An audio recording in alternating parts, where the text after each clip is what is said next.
Mwaramutse ndabashoje mwese mu izina rya Yesu, tunejejwe n'uyu munsi udasanzwe. Burya umunsi uwo ari wo wose ni umunsi Imana iba yaduhaye, ntabwo uba usa n'uwashize cyangwa se uzaza ejo.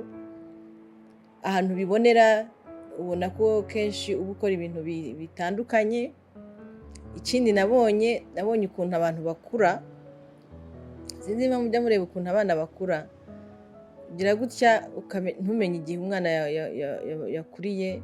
Rero bivuga ko umunsi uwo ari wo wose hari ikintu kiguhindukaho nk'umuntu, kandi hari ikintu Imana iba yakugeneye uwo munsi. Rero ndabashuhuje kandi ni ukuri nishimiye kubana namwe. Iyi ni channel ya Faith Builders Church. Jyewe nitwa Uwera Dorine, niwe nshuti, nkaba ndi umupasiteri, nkaba rero nejejwe no kubana namwe uyu munsi no kubagezaho ijambo ry'Imana. Reka dusenge hanyuma twumve icyo Imana idushakaho. Uwiteka Mana nziza, tuguhaye icyubahiro, tunejejwe n'uko udukunda, tunejejwe n'uko utuzi. Waturemye mu ishusho yawe Mwami, kugira ngo tugaragaze kubaho kwawe muri iyi si. Ndasenze rero kugira ngo aka kanya uvugane n'imitima yacu, twese tubashe kukumva kandi tumenye icyo dushakaho, tugikore uko ubishaka. Umugisha abanyarwanda, umugisha bene wacu bari hirya no hino. Turabizi ko hari abatari mu gihugu bari hirya, rero nabo bagirire neza, n'abandi bose bazi ikinyarwanda ariko wenda batari abanyarwanda nabo baha umugisha. Turakwinginze kugira ngo ubuntu bwawe bubane natwe mu izina rya Yesu. Rero ndanezerewe cyane. Reka dusangire ijambo ry'Imana. Uyu munsi ikintu nifuza ko tuvugaho ni ikintu kijyanye na papasi. Papasi ni nko kuvuga ngo ni iki Imana yakuremeye. Tugomba kumenya icyo twaremewe, kuko iyo wamenye icyo waremewe birakorohera kutavunika. Ariko iyo utabizi usanga ukora hano, ugakora hano, ugakora hariya, ugatinda mu nzira. Wenda dushobora kutajya mu imbere ngo tuvuge ngo ese wayibona ute, ariko ngewe icyo nashaka kubabwira ni uko iyo wagira ubuntu bwo kuyimenya, birakorohera kubaho ubuzima utangiza igihe kandi utangiza resources, utangiza n'imbaraga zawe, sibyo? Rero ndashaka kugira ngo tugire urugero rwiza tureberaho rw'umukozi w'Imana wahamagawe, ariko Imana ikamubwira icyo imuremeye. Muranyemerera tujye mu ijambo ry'Imana, muri Yohana igice cya mbere kuva ku murongo wa 19. Abayuda basobanuza Yohana umubatiza uwo ari we. Ibi ni byo Yohana yahamije ubwo Abayuda bamutumagaho abatambyi n'Abalewi bavanywe i Yerusalemu no kumubaza bati urinde. Nuko ntiyabahisha ukuri, ahubwo araberurira ati sinjye Kristo. Nuko baramubaza bati tubwire, uri Eliya? Nawe ati sindi we. Bati uri umuhanuzi, uri wa muhanuzi? Arabasubiza ati oya. Baramubaza bati none se urinde? Dusubize abadutumye, wowe wiyita nde? Ati ndi ijwi ry'urangurira mu butayu ngo nimugorore inzira z'Uwiteka, nk'uko umuhanuzi Yesaya yabivuze. Abari batumwe bari Abafarisayo. Nuko baramubaza bati none ubatiriza iki ko utari Kristo? Ntube na Eliya, ntube na wa muhanuzi? Yohana arabasubiza ati njye ndabatirisha amazi, ariko muri mwe hahagaze uwo mutaramenya, uwo ni we unsimbura, kandi ntibikwiriye gufungura udushumi tw'inkweto ze. Ibyo byabereye i Betaniya hakurya ya Yorodani, aho Yohana yabatirizaga. ndashaka kuvuga ku muntu uzi icyo Imana imushakaho. Birakwiye ko muri iki gihe tureke kwangiza umwanya wacu. Umuntu wese amenye icyo arimo guhamagarirwa, agikore neza, agishyiremo imbaraga, agikore agikunze. Kubera iki? Papa si ubuzima bw'umuntu cyangwa se umuhamagaro cyangwa se icyo waremewe ni ikintu gihari, ntabwo ari ikintu wowe ubwawe uza kwishyiramo. Bene data, ntabwo niba Imana itarandemye ngo mbe umucuruzi, ntabwo nabyihatamo, kuko ubwo ntabwo ari wo murimo wanjye, si wo muhamagaro wanjye, si naho umugisha wanjye uri, kuko buri muntu wese afite umugisha we. Hari abantu muzi neza Imana yahaye umugisha, barize barangiza za kaminuza, ariko ugasanga Imana yabahaye umugisha mu kuririmba, yabimenya bikamuhira. Uyu munsi dufite umukozi w'Imana Mbonyi, njyewe ndamukunda. Kubera iki? Ni umusore wamenye icyo Imana imushakaho, akaba arimo kugikora neza. Yarize, mwese murabizi ko yize, ariko kubera ko yamenye calling, a gift, icyo Imana yamuvuzeho. Imana yaramubwiye ngo uzaba umuworshiper, uzandamya, mukundamya nibwo nzaguha umugisha. Biriya bintu murabona, ni umwana mutoya, atangiye ari mutoya, ubu amaze gukuramo, ariko biriya bintu ni ibintu by'umugisha ukomeye cyane. Natwe birakwiye yuko tumenya n'iki ndimo guhamagarirwa. Nanjye ibyo ndimo gukora muri aka kanya ndimo gukora, nzi ko ari mu bintu Imana yampamagariye gukora: kwigisha ijambo ry'Imana, kwigisha kumenya, kugira ngo abantu bave mu mwanya umwe bajye mu wundi, kwigisha kumenya abantu bamenye abo bari bo, kugira ngo ubuzima bwabo bugire impact cyangwa se bugire icyo buhindura ku bandi. Rero umugabo witwa Yohana, Bibiliya itubwira ko ise na nyina bari abantu bashaje, bari bakuze. Noneho ngo marayika w'Imana aza gusanga umugabo witwa Zakariya, ari we se wa Yohana, mu myaka ye ikuze. Ikintu kijya kinshimisha kikanantangaza ni ijambo Imana yamubwiye bwa mbere.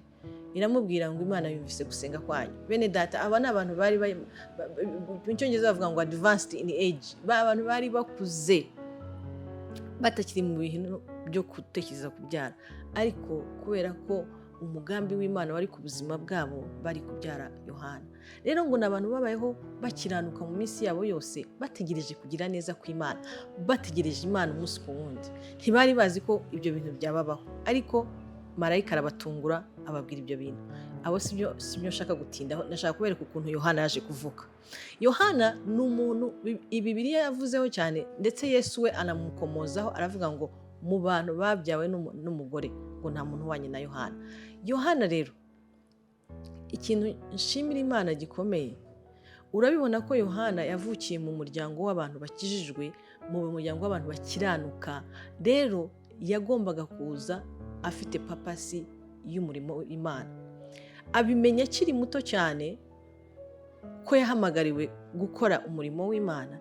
Noneho rero ijambo ry'Imana riratubwira ngo Imana iza kumusanga. Turaza kubisoma gatoya aho muri stili muri Yohana wa mbere, Yohana igice cya mbere. Ahangaha rero ndaza kuza gusoma nanone hepfo kuri 29, naho turaza kuhareba. Ariko noneho ndashaka kubabwira, Yohana baramusanga. Yohana yari azi uwo ari we. Bene data, ikintu cya mbere umuntu agusanze akakubaza uri muntu ki, waremewe iki, wabasha kukimenya. It is a question. Ni iki Imana igushakaho? Ni iki Imana yakuremeye? Ntihazagira umuntu ukubesha. Waba waramenye Kristo, waba utaramumenye, hari ikintu specifically waremewe gukora, ugomba kuzagikora. Hari bamwe babitangira kubikora batarakizwa, wenda bakabimenya nyuma. Hari n'abandi babimenya barakijijwe, nabwo Imana ikabagirira neza bakabikora. Rero kumenya icyo urimo guhamagarirwa ni ikintu gikomeye cyane.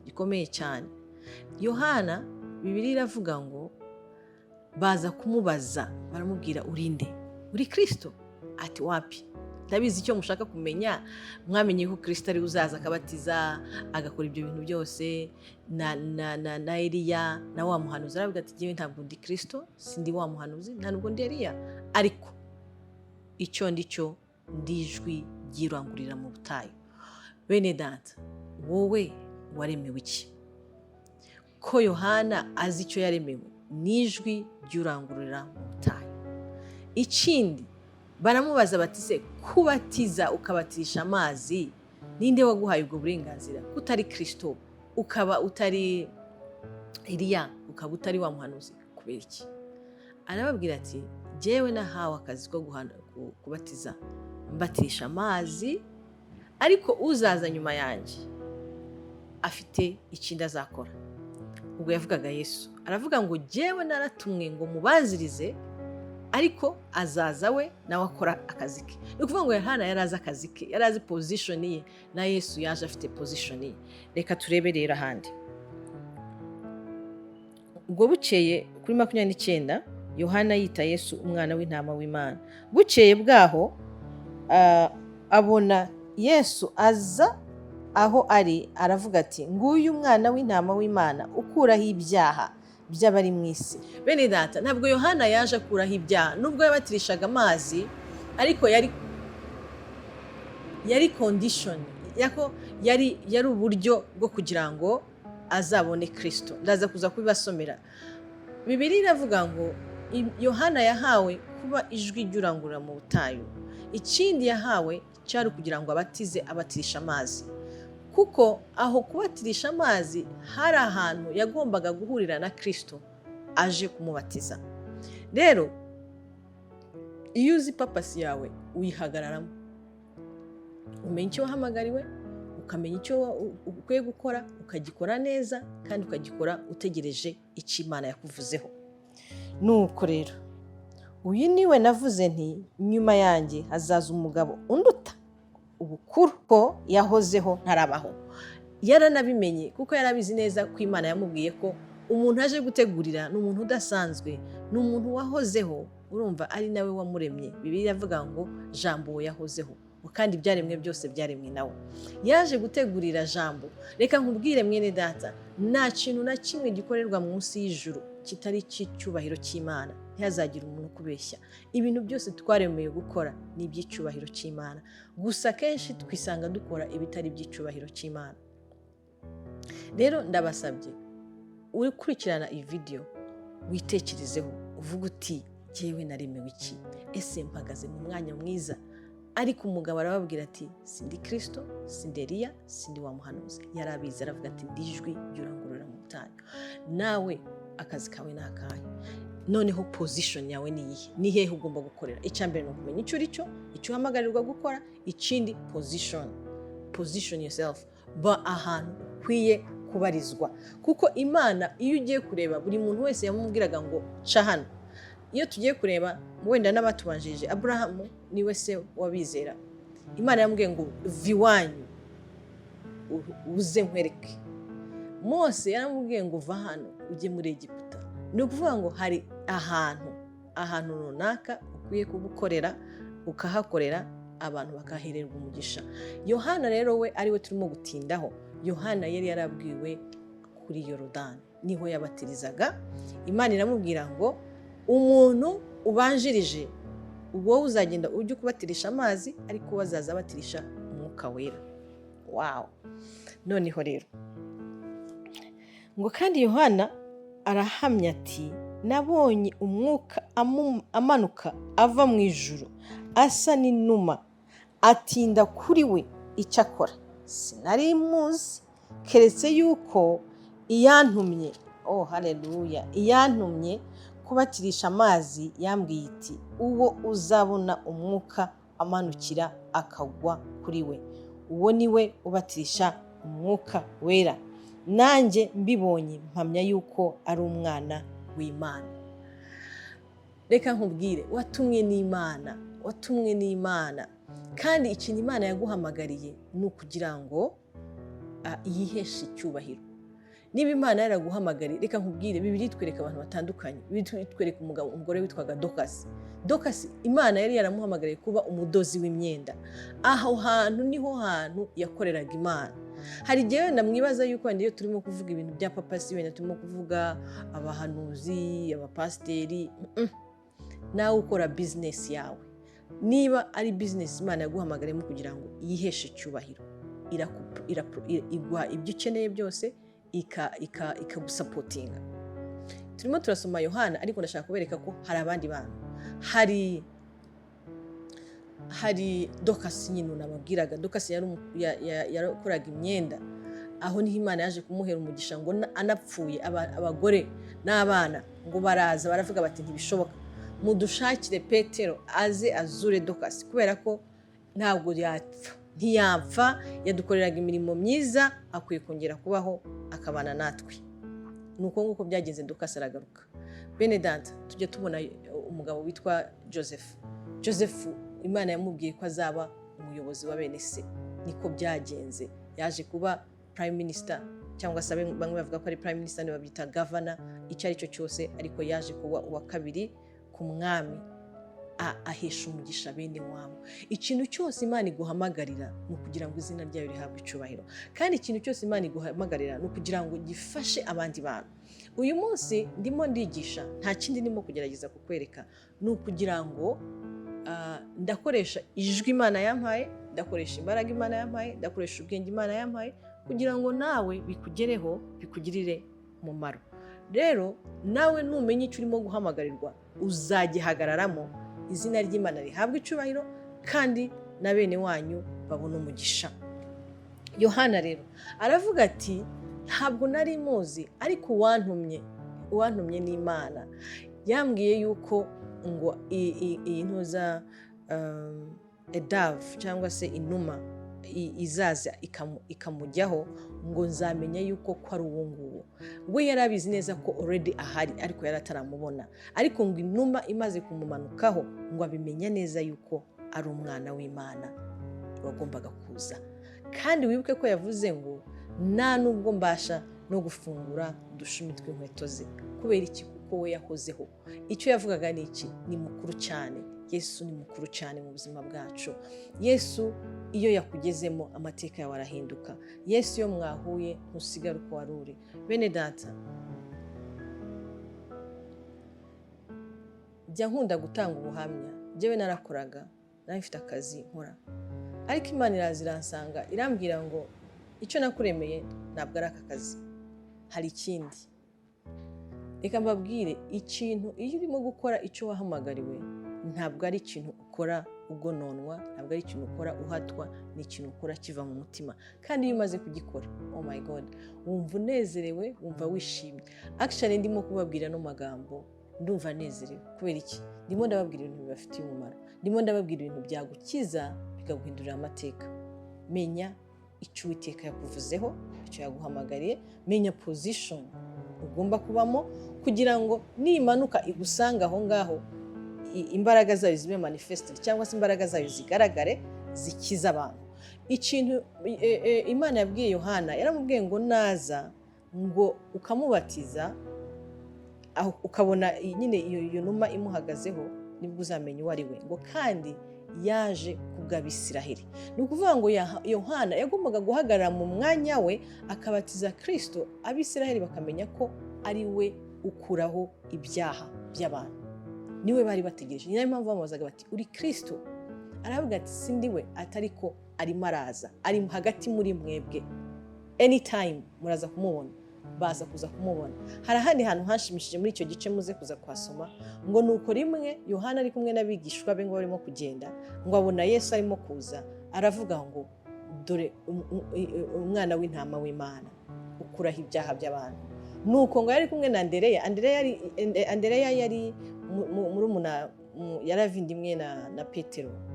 Ngo noneho Andereya aramubwira ngo, aravuga ngo uyu niwe twari dutegereje. Ni ukuvuga ngo bakurikiranaga Yohana kugira ngo byibuze bazabone Kristo. Noneho ngo amaze kubikonfaminga, Andereya na mugenzi we ngo barirukanka babwira Yesu, baramubwira batutuye he? Aravuga ati, murashaka iki? Aravuga ati, turashaka kuba turi kumwe nawe. Aravuga ati, muze mbereke. Nibwo bamenye Kristo, nibwo bamukurikiye, nibwo Andereya yagiye guhamagara Petero, bose nibwo baje kumenya ko Kristo ahari, yaje kugira ngo akureho ibyaha by'abantu, nabo kandi barimo banatoranyijwe n'umwami wacu. Rero Yohana yatubereye urugero rwiza, bwo kumenya icyo Imana iguhamagarira, bwo kumenya position yawe, umwanya urimo guhamagarirwamo ukawuhagararamo, Kristo akagusanga aho ngaho, Imana ikagusanga aho ngaho ikagukoresha. Niba Imana yaraguhamagariye muri business uzabimenya, si ibintu uzakora winuba, ahubwo uzabikora unezerewe urimo gufasha abandi. Ntabwo uzabafasha urimo kubakuraho amafaranga menshi arenze urugero, ahubwo uzabafasha mu buryo bwo kugira ngo nabo biteze imbere, ariko atari kugira ngo ubone inyungu. Reka nkubwire, iyo ukora ibintu bituruka ku Mana, ntabwo ubikora kubw'inyungu zawe, ahubwo ubikora kubw'inyungu z'abandi bantu, no kugira ngo izina ry'Imana rihabwe icyubahiro. Rero niba warahamagariwe muri business, yikore uyikunze kandi uyikore neza, uyikore gufasha abantu, wibabesha. Bene data, ibintu byo kuvuga ngo muri business ngo iyo utabeshe ngo ntabwo bishoboka, ibyo ni ibyaha. Nimukajye mushigikira ibyaha, iyo ni imyuka ya Satani. Mukunde gukorera Imana kandi mubikore neza. Niba ari ibyo leta ibasaba, nabyo mubikore, kugira ngo na Yesu yarabikoze. Yesu yatanze taxi, yabajije Yohana ati dusabwa iki, arakimubwira. Ukore ibyo ngibyo, ariko iyo ubikoze ubikunze, Imana iguha umugisha, ikakongerera abakiriya. Niba Imana yaraguhamagariye gukorera muri corporate world, ugende nabwo ukore, uba umuntu mwiza, utange services neza. Abantu bakora mu bintu bitandukanye, muri revenue, muri RSSB n'ahandi hose, birasaba ko buri muntu wese akorera Imana kandi ayihesha icyubahiro. Muzabigirwa n'iki? Muzabikora munyuzwe, kandi muzabikora mwumva mwishimye, mwumva ko mukorera Imana kandi namwe mufitemo inyungu. Rero Imana ibaha umugisha, turabakunda, turabifuriza kumenya icyo Imana ibahamagarira, mukagikora neza, namwe muzanyurwa, muzishima, kandi Imana izabagirira neza. God bless you, turabakunda cyane.